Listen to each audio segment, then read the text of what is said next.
মোর গরুটার মতন এদি পারেছি ফাটাইবে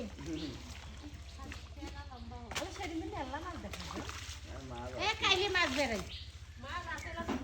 এলে কারো তরফ দিচ্ছি মজাল খয়ালে আরেকটা দিচ্ছি আবার আল্লাহ গামলা যত ওই যে নানান না গামলা ওইটা মোর হাঁসের খাবারে গামলা ছিল আচ্ছা রে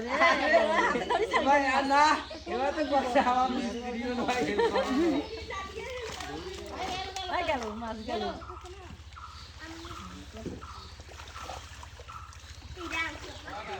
দুটো উঠছে এবার দুইটা তিনটা ছিল একটা বেড়ে গেল এই এই যে কুমা ভাসে এ মুখ নে তোর কাম হ্যাঁ ওই আমি সেই তুই আমি দেখিনো না এই বাড়ি ওর মাথা দেখলে এ তোর কাম আগে এমনি খাবার চাচ্ছ ওই চরক বান ভিতর গাত ওকে খাবো ওকে 4 দিন 10 দিন তুমি 27 দিন আমি খাই হ্যাঁ যাইবে তো জানি এই জন্য পাঠাইছে ফিরে আবার আইবে বেরাইছে আর ওদি ওইখান বলে কাকু না এই শালি